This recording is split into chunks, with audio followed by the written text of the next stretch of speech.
Barb here, welcoming you to 1,000 Tiny Steps. In this podcast, I share my stories of love, loss, triumphs, and tragedy as I continue to trace my steps backward and ponder what led to the death of my daughter, Molly. If you're ready to laugh, cry, shake your head in disbelief, or simply listen, and tie, buckle, slip on, or lace up your shoes, and join me as we begin our 1,000 Tiny Steps. Hey everyone, Barb here, welcoming you to episode 93 of 1,000 Tiny Steps. It's June 13th as you're hearing this, so happy birthday, Eleanor. Eleanor is my little sister.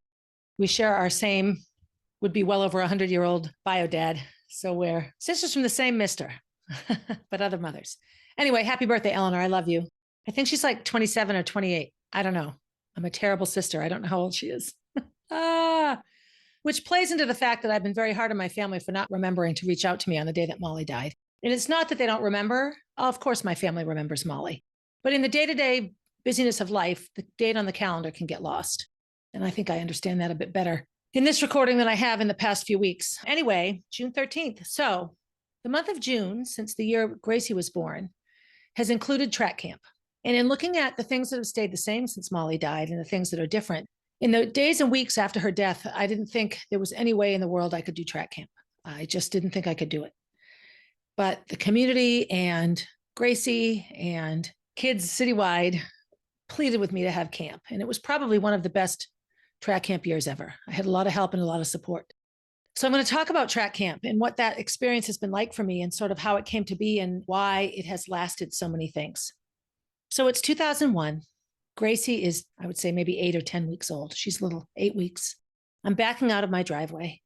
I have spent hours and hours getting ready for track camp, setting up schedules, soliciting staff, getting people to sign up. This is before social media and Facebook were as big as they are now. I had 25 campers, Lynn Vinskis and Jen Jakewith, at the time, too much younger than me. They're still much younger than me, but they were much younger themselves.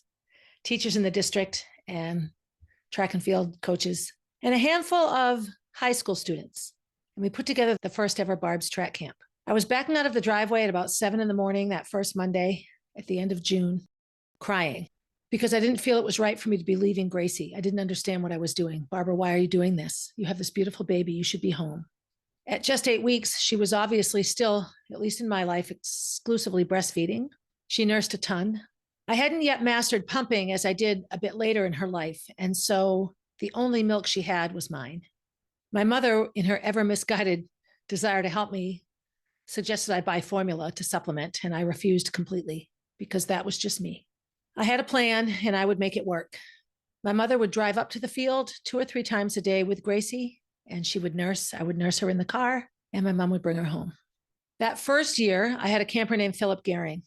If you're from Concord or the Concord area, then you know Philip and his sister Sarah were murdered by their father. It was devastating event several years after this year. Philip was hilarious. He was a theater lover, much like Molly. He was a clown. He was everybody's favorite person at track camp. And I remember years later giving his mother pictures I had of Philip from track camp that she didn't have.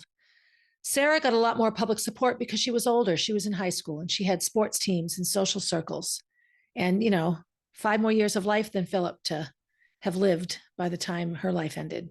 And so I always felt a bit bad about that. And I was very excited to be able to give Terry, their mom, these pictures of Philip. But that first year of track camp, if you had asked me how long it would last, I would have assumed that I would still be teaching in the district, that I would still have my own track and field programs. And so I probably would have said forever. My goal at the time was to get young children interested in track and field to supplement our track and field programs. As big as Concord is, and as a Division I school, we have the least active, at the time, we had the least active middle school programs or summer programs for track and field. The top schools in the state had a lot bigger feeder programs than we did. But the summer of 2001 had the cross-country program at Concord High, reigning New England champs, the fall of 2000, when Gracie was a mere button in the belly. Our track and field and cross-country program stepped up to a whole new level. And all of those girls and boys were track camp counselors for me. I will say 23 years later, all of my staff remain high school students. Since I don't have the strong connections to Concord High School track and field that I once did, not as many of them come from there, which is sad because most of the campers are Concord students. So from 2001 all the way through 2010, Barb's track camp reigned supreme and was a wonderful example of track and field, cross country, and sportsmanship in Concord. The numbers increased. I went from 25 to about 40 to 50 to 60. And it didn't take long before Barb's track camp on average had about 80 campers. I ran it through Concord Parks and Rec. And at the time, that seemed like the right thing to do. They took care of all the paperwork, all the logistics. All I had to do was show up and be awesome. And I'm very good at showing up and being awesome, if I do say so myself. We did have campers from other towns, but because it was through Parks and Rec, their tuition was a bit more expensive. And they set limits on out-of-town participants because they wanted Concord kids to have access first, and that was fine.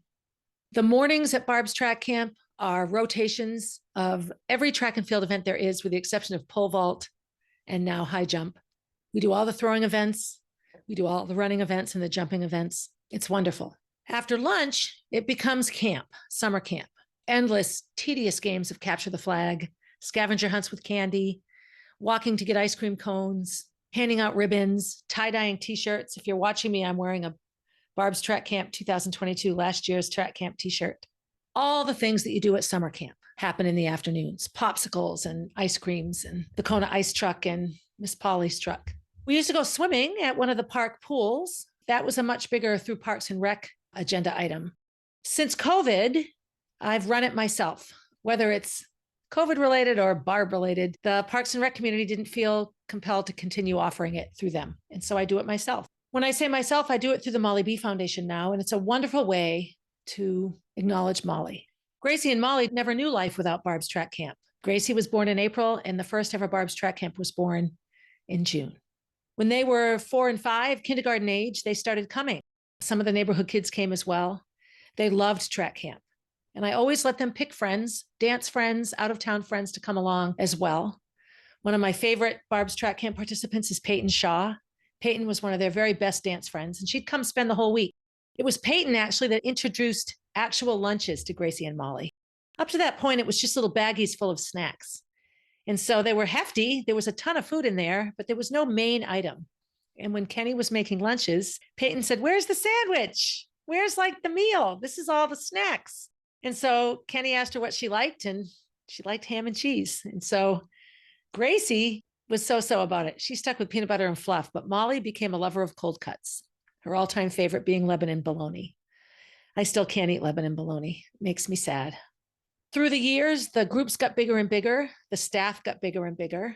In some of the heyday years, before the staff and the campers were so big, they would have a staff breakfast on Friday morning, and they'd all eat at the Corner View, which is now Tucker's. I think my track camp staff alumni is as wonderful as track camp alumni itself.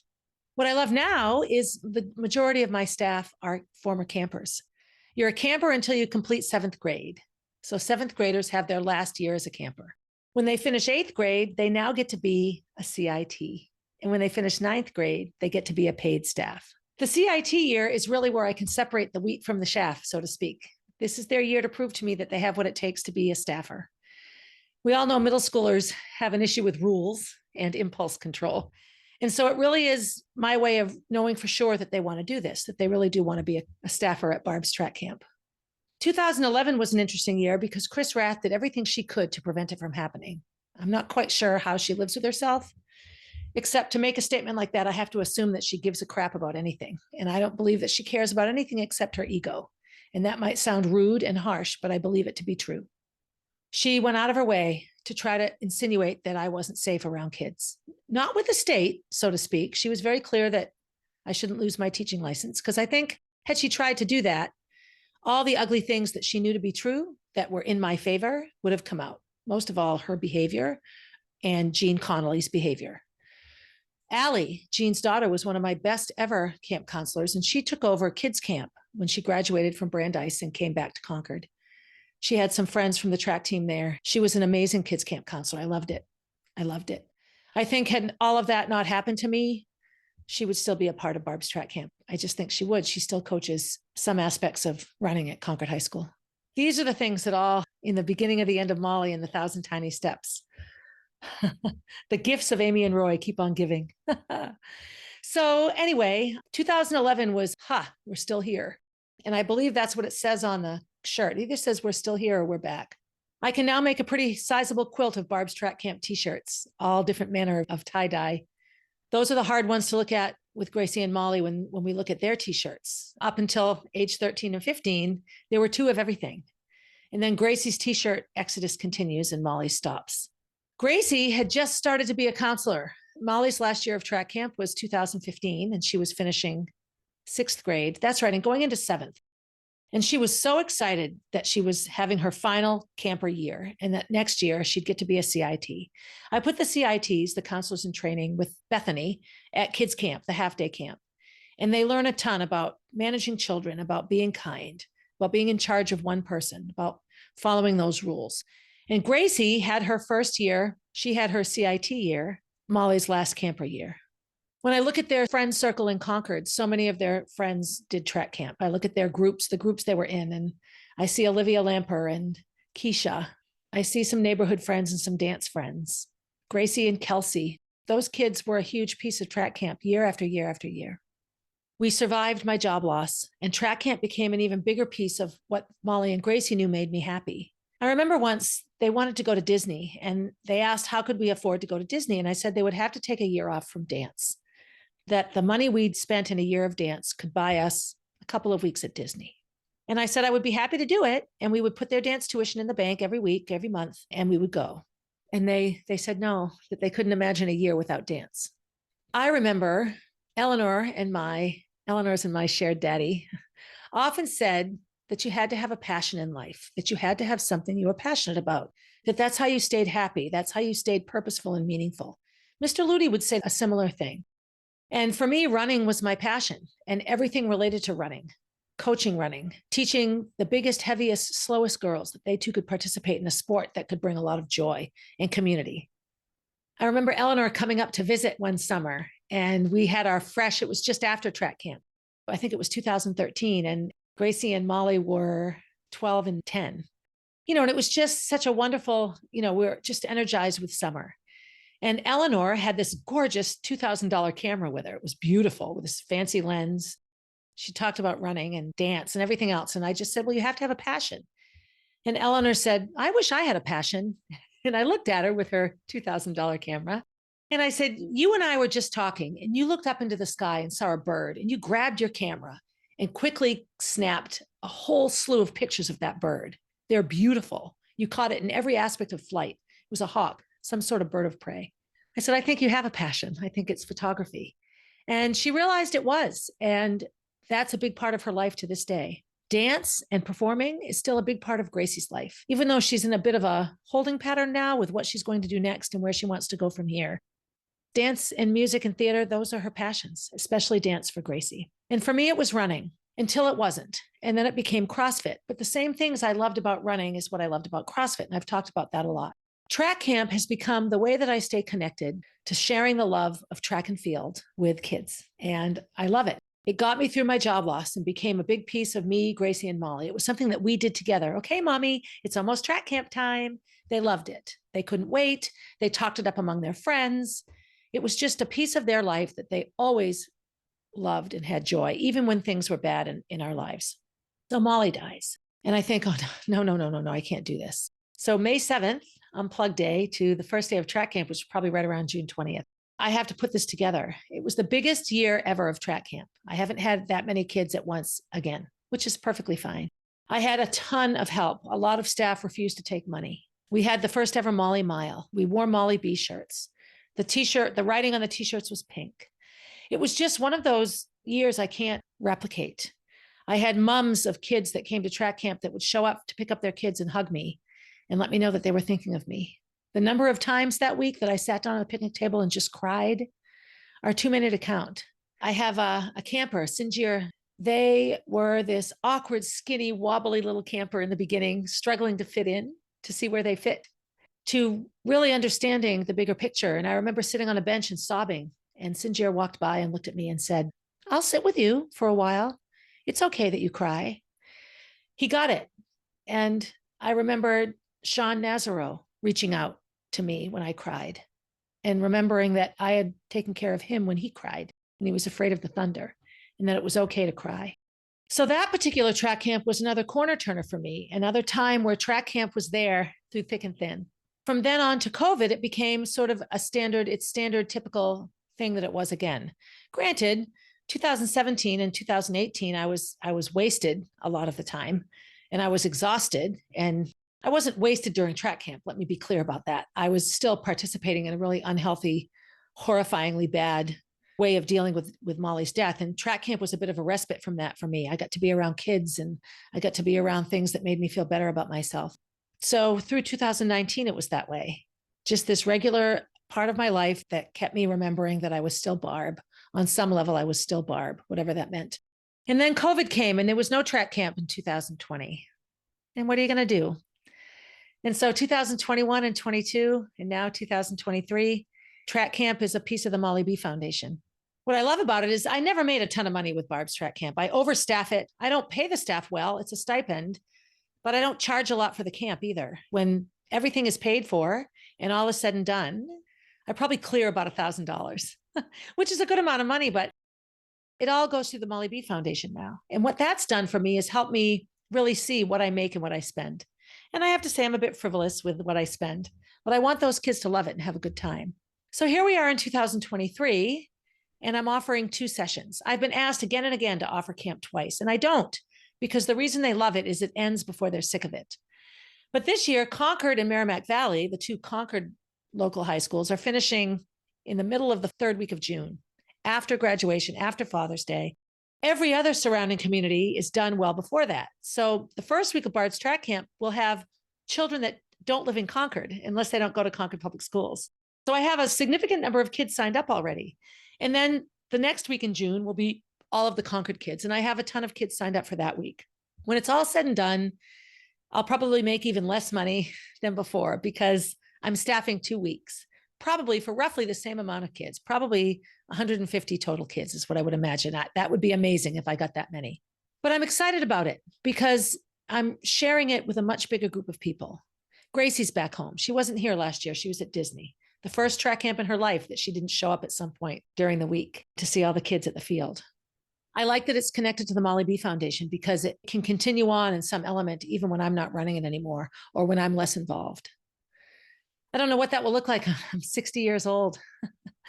I was 37, about to turn 38 when I started it, a lifetime ago. You know, I've gone through almost 3 full decades since I started that camp, my 40s, my 50s, 2 full decades. I take that back.